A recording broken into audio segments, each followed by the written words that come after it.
Pourquoi t'attaches-tu parfois davantage au moment précis où il devient distant?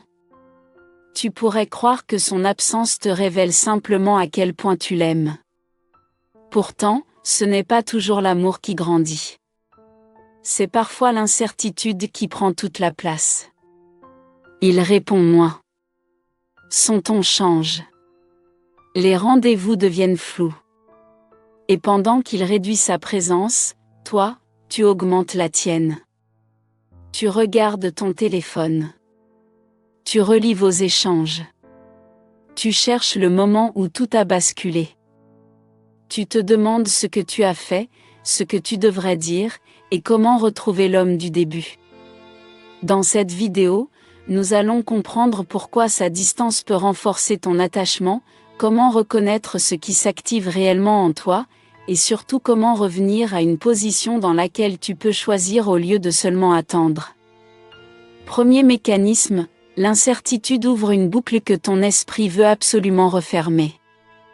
Lorsqu'une relation est claire, ton esprit dispose d'informations stables. Tu sais où tu en es, ce que l'autre veut et ce que tu peux attendre. Mais lorsqu'une personne alterne proximité et retrait, il reste une question sans réponse. Pourquoi a-t-il changé? Est-ce temporaire? Va-t-il revenir?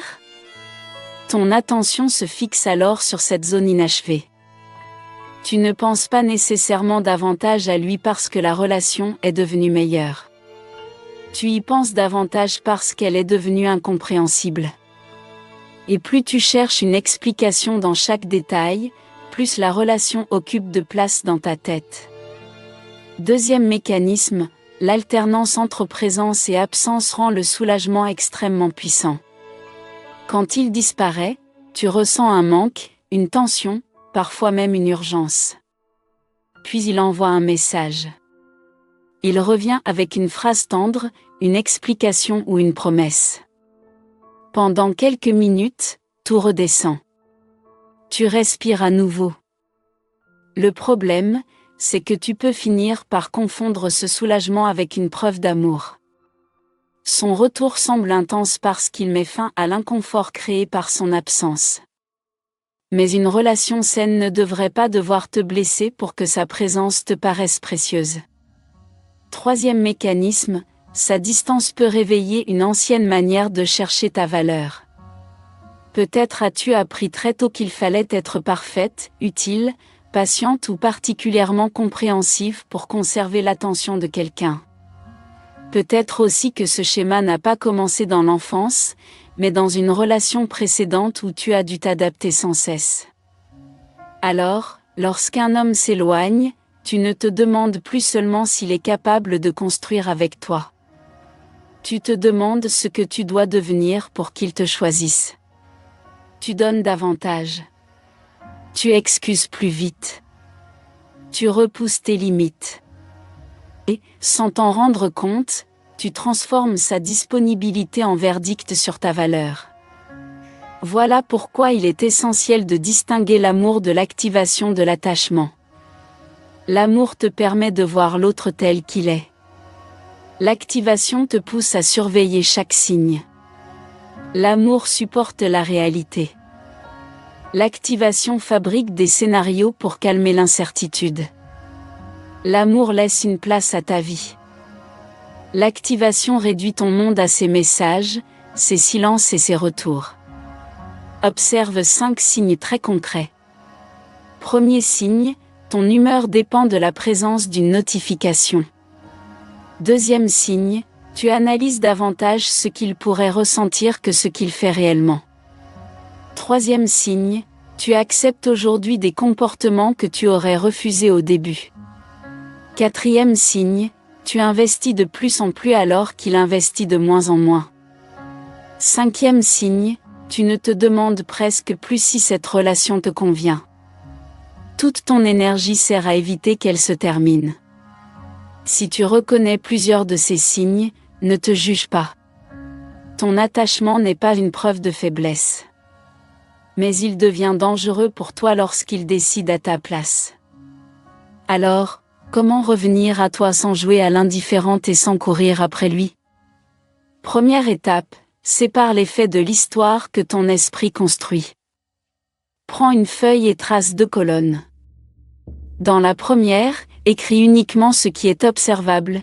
Il n'a pas proposé de rendez-vous depuis 2 semaines, il répond après plusieurs jours, il revient sans expliquer son absence.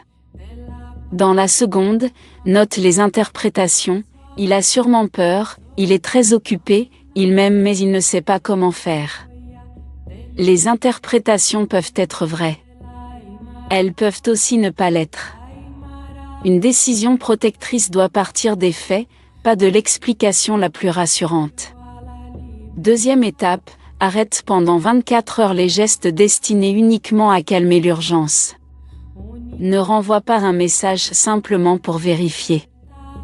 Ne publie pas une story dans l'espoir qu'il réagisse. Ne demande pas à une amie d'analyser chaque phrase. Ce n'est ni une stratégie pour le faire revenir, ni une punition. C'est une courte pause pour permettre à ton système de redescendre et à ta pensée de redevenir plus claire. Troisième étape, rends du volume à ta propre vie. Choisis une action pour ton corps, une action pour ton argent ou ton travail, et une action pour un projet qui t'appartient. Un vrai repas. Une facture réglée ou un budget regardé s'enfuir. Une heure consacrée à une idée que tu repousses. Tu ne fais pas cela pour oublier un homme. Tu le fais pour rappeler à ton esprit que ton existence ne se résume pas à sa décision. Quatrième étape, définis ton minimum relationnel avant son prochain retour. Par exemple, je veux une communication claire, des rendez-vous réellement proposés, des actes cohérents avec les paroles, la possibilité d'exprimer un besoin sans être puni par le silence. Lorsque ces critères sont écrits avant qu'ils reviennent, l'intensité du moment a moins de pouvoir pour les effacer. Et s'il revient, ne mesure pas le changement à la beauté de son message. Mesure-le à ce qui se répète ensuite. Un retour est un événement. Un changement est une suite d'actes cohérents dans la durée. La vraie question n'est donc pas seulement « Pourquoi s'éloigne-t-il ?» La vraie question est aussi « Qu'est-ce que sa distance me fait accepter, abandonner ou oublier de moi ?» Une relation peut traverser une période de distance. Mais elle reste construisible lorsque les 2 personnes peuvent nommer ce qui se passe, prendre leur part de responsabilité et recréer de la sécurité par des actes. Si tu es la seule à analyser, expliquer, patienter et réparer, tu ne construis pas une relation à 2. Tu portes seule la possibilité qu'elle existe. Si tu veux comprendre précisément ce qui se répète dans ta vie amoureuse, j'ai créé le diagnostic amoureux Power et Glam. Il comprend un questionnaire préalable, une séance individuelle de 60 minutes, l'identification de 3 structures qui reviennent dans tes relations, le profil d'homme qui active ton attachement, les comportements que tu minimises, une synthèse écrite personnalisée et un plan d'action sur 7 jours. Le diagnostic est proposé à 69 €. Tu peux le découvrir grâce au premier lien dans la description et sur le profil de la chaîne. Et si tu hésites encore, écris simplement diagnostic en commentaire. Je te répondrai personnellement. Abonne-toi à Power et Glam si tu veux comprendre ce qui se répète avant de choisir à nouveau. Comprendre avant de choisir. Choisir avant de souffrir. Et surtout, ne plus disparaître de ta propre vie pour retenir quelqu'un dans la tienne.